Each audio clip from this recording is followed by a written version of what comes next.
Now we speak with Sidney Powell, former U.S. prosecutor. She's, of course, the defense attorney for Lieutenant General Michael Flynn, in her book, Licensed to Lie, Exposing Corruption in the Department of Justice, as well as Conviction Machine Standing Up to Federal Prosecutorial Abuse. Sidney Powell, counselor, thank you for joining us. Oh, my pleasure, Larry. Thanks for having me. Well, you had a filing yesterday that absolutely exploded, and now here we are about, I guess this really hit about the time this show went off the air. Now even NPR and The Hill and some mainstream media outlets are picking up on this story. Here's the headline from NPR I'd love for you to respond to. The headline is, FBI agent in Flynn case had doubts about investigation. Boy, that's an understated headline, isn't it, Sidney? Yeah, it's the understatement of the century. It was so bad he wanted off of it, and their text messages between other agents talking about them getting professional liability insurance because it's so bad. Yeah, and they're saying things like, I'll read one of them to you. President Trump had tweeted out that his briefing from FBI on Russian collusion had been delayed by a couple of days, and the president tweeted, they're trying to get their story straight, right? And here's the quote, Trump was right, still not put together. Why do we do this to ourselves? What's wrong with these people? They also went on and said they were in a mad scramble to get General Flynn. Sidney Powell, this is worse than I expected. It's not worse than I expected. I mean, This is what I have known has been buried behind the scenes for a good while, and I imagine there's some things that are even worse that we still don't have. For example, Strzok is referencing multiple copies of 302s and playing games with the Sentinel system where they serialize documents and playing games with the documents he's creating. He's angry that somebody knows that there are two memos of the phone call, which I think is the phone call from McCabe to Flynn, that McCabe put in things in the memo that was given to us that weren't said at all. Right. And this is a pattern now we're seeing because, of course, we know they falsified information from emails from the CIA to obtain the FISA warrant on Carter Page and basically presented to the court the opposite of the truth. It appears that they falsified the 302s in the interview of your client, General Flynn, although you still, to this day, have not seen the original 302s, have you? No, they still have not produced the original 302 and at least one draft that we know existed after that. And now here's this text, and again, I think this is between Page and Strzok. It says, people here scrambling to find things to support certain things. It's a madhouse. January 20th comes around, which of course is Inauguration Day of the new administration. New AG has questions, yada, yada, and we all get screwed. I mean, that's a bit of a smoking gun for a cover-up and manipulation and creation of false evidence, isn't it? Oh, yes. There are multiple smoking guns in these text messages and linked messages, and then Agent Barnett's statement that the government just filed last night late. An official on the Mueller team says that the entire prosecution, the Flynn prosecution specifically, had a, and I'm quoting now, get Trump attitude, but the collusion investigation just was, and again quoting, not there. So, well, first of all, on behalf of your client, General Flynn, what's there left to discuss at this point? Only how fast the judge could sign the order granting the government's motion to dismiss the case, which, frankly, he ought to do as opposed to having a hearing on Tuesday with his friend, Mr. Gleason, who's trying to impugn the integrity of the Attorney General by suggesting this case should not be dismissed. It's absolutely ridiculous, and it's not grounded in fact or law. Although it should be pointed out, Sidney Powell, and you correct me if I'm wrong, but I've seen many people commenting on this, if Judge Sullivan had actually gone ahead and not gone through these extraordinary lengths, including an en banc appeal to the D.C. Circuit Court to continue this prosecution of General Flynn, even against the Justice Department's wishes, we would not have learned this, would we? I mean, in a way, his stubborn pursuit of General Flynn has allowed us to see even more of this corruption. Well, as my mother would say, it's an ill wind that blows no good. But in this case, speaking for my client, it would certainly have been better for him and his family to have had this over 3 months ago, as he was entitled to with the government's original motion to dismiss. Yeah. Am I glad that the government's continued to produce evidence? Of course, and I'm glad the public is getting broader perspective of all the things that were done wrong in the prior Department of Justice and the FBI, and how desperately they both need to be cleaned up and something put in place to make sure this doesn't happen again. And regarding this production of evidence, Sidney Powell, it's still trickling out. You know, why are you getting this now, September 25th, 2020, or I guess sometime this week, versus when you first asked for it several months ago, or for that matter, General Flynn's first attorneys, when they should have been allowed to see any of this evidence? Well, they never filed a motion requesting it, for one thing. Oh, there's that. Yes, all right. Yeah. Yeah, there's that problem. But aside from that, obviously there's been a substantial effort to keep all this information classified. And I would guess there's been a significant fight to get it declassified even now. I mean, as far as I'm concerned, Christopher Wray should have resigned 2 days ago, if not 2 months ago. And there needs to be an FBI director appointed that will preside over the FBI with integrity and require integrity of the agents again, and especially now before the election. I mean, I'd send Rick Grinnell over there tomorrow if I were the president. You know, oh, amen to that. That was my next question. With regard to FBI Director Christopher Wray, I would think, considering all of the questions that have been raised over the last 3.5 years about the conduct of the FBI and certain agents, if one has great concern about the reputation of this very important part of the Justice Department, and to instill some confidence in the American people that no, this sort of political shenanigans is not the normal behavior, I would think he would be front and center on this. I would think he would be a champion to clean up this agency, this bureau, and make sure that he is the face of the new FBI. Where is Christopher Wray in all of this? Well, please remember, Christopher Wray was a friend of Mueller and Comey, to the point that when they were all at Department of Justice at the same time, he wanted a heads up from them if they were going to leave the DOJ so he could leave with them. And he was Andrew Weissman's supervisor when Weissman was running roughshod over everybody in Houston, overzealously handling everything with respect to the Enron task force. And then despite the reversal of Arthur Anderson and Weissman's imprisonment of 4 Merrill executives wrongly on a made-up crime while he hid the evidence that showed they were innocent, Wray got him the Attorney General's Award of Excellence. So, in other words, he's just part of the problem. He's not the solution. He's the solution. He's definitely part of the problem. Whatever his mindset is, he's part of the problem, and he must be terminated immediately, if not sooner. The FBI is in dire straits. This shows it's in continuing dire straits. He's denied the reality of Antifa. He's not paying enough attention to the voting and ballot issues. The country is in a bad way because of his neglect of his duties.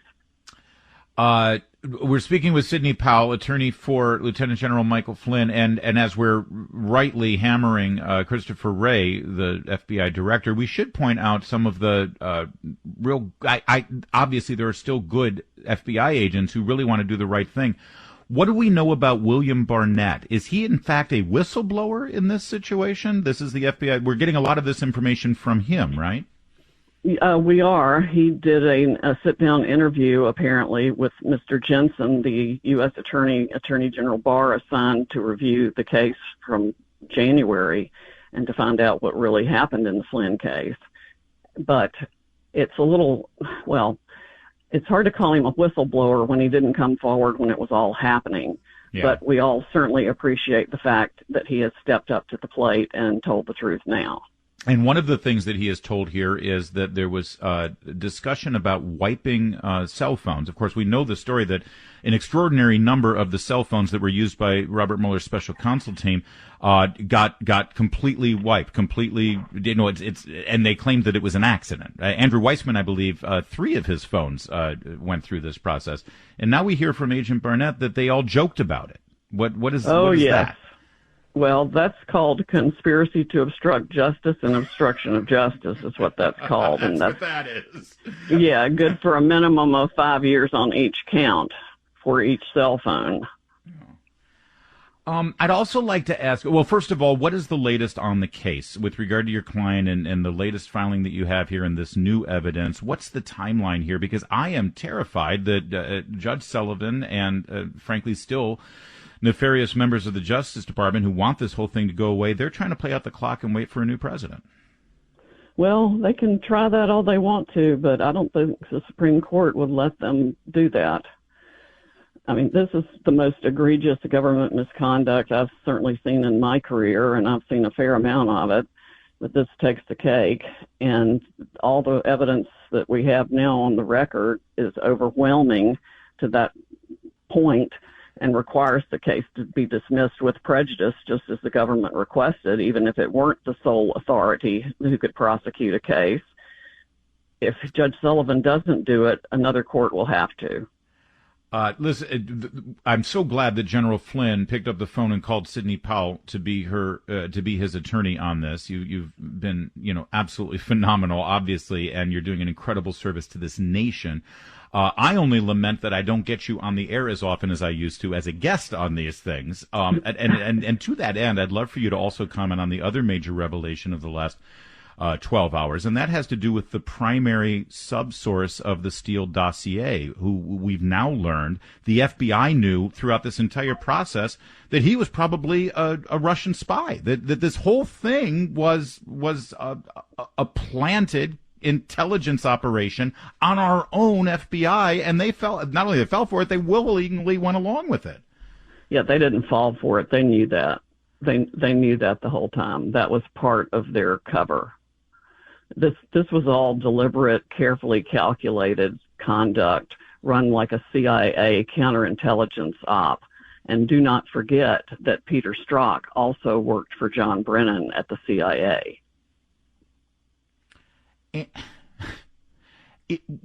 I hear this, I read it, I learn of it. At what point, Sidney Powell, do we actually see any action here with it? Because this can't be legal. This must be criminal behavior. Otherwise, there is something seriously wrong in our government. Exactly. It is criminal behavior, and it damn well better be indicted very, very soon. And do you mean criminal behavior all the way up? I mean, up to James Comey. There's no possible way that the FBI director was not aware of exactly what was going on here with this counterintelligence. No, in fact, he was in the meeting at the Oval Office on January 5th when they talked about continuing to go after Flynn, even though his calls were legitimate, and to make sure President Obama told him to make sure he got the right people on it, and they knew there was nothing to go after him for. Right. In fact, if I remember right, didn't he himself said in that meeting, we don't really have anything. That's when it was suggested to him, I believe, by Joe Biden, according to the notes, that they look at the Logan Act. The Logan Act. Thank you. Yes. And Comey said, well, the calls were legit. Yeah. But that didn't stop him from scurrying the rats to make up something, which these new text messages and link messages reflect. Is exactly what happened. They were scurrying like rats to try to create something to support their newfound means of prosecution or termination. Your book, License to Lie, Exposing Corruption in the Department of Justice, which you wrote, 10 years ago now, right? Or yeah, 2014 I published it. Yeah. Yeah, and this was specifically about the Justice Department and mostly their pursuit of Enron, which was eventually thrown out of the Supreme Court. Andrew Weissmann is the central figure in that. He is the antagonist in that book. You exposed him in that book. Looking at all of this new information last night in this filing, Andrew Weissmann is at the middle of all of this, Sidney Powell. Every single one of it. None of this happens without Andrew Weissmann. Nope. He is the greatest architect of injustice that I've ever known in my law practice.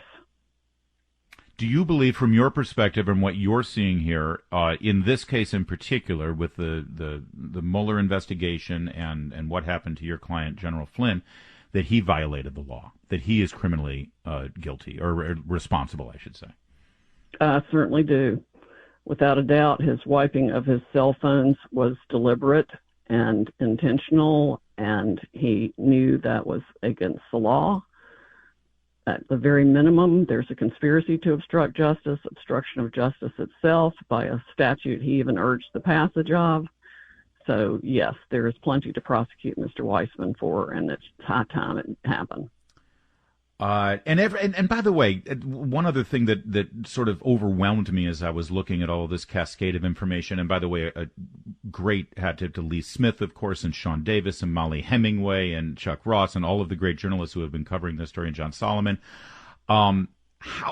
how many people, the scope of how many people knew about this and really knew the truth. And this country has been torn apart, Sidney Powell, by these allegations, by the recriminations, that some people legitimately still think that this president of the United States is just a pawn of Vladimir Putin and the Russian government, when so many people knew it was quite the opposite. If anyone was working with the Russians, it was Hillary Clinton and her campaign to create this thing in the first place. Exactly. And our corrupt media has been a huge part of making sure that happened.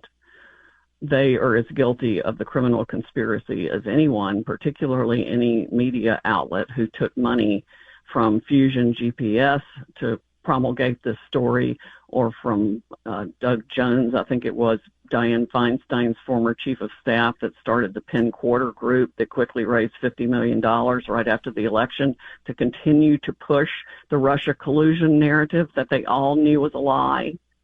Those people should be held criminally responsible also. They have perpetrated a massive fraud on the American people, cost billions of tax dollars, and their behavior is absolutely hideous. Sidney Powell, I'll finish again with my thanks to you, and to let you know that your client, first of all, you are in our prayers, but your client and his family is constantly in our prayers too. Please let General Flynn know. I was thinking of him when the Abraham Accords were signed. I know that he has worked his entire life in the military toward the end of having peace and stabilization in places like the Middle East, and I would love to talk with him sometime about that kind of thing instead of this kind of thing.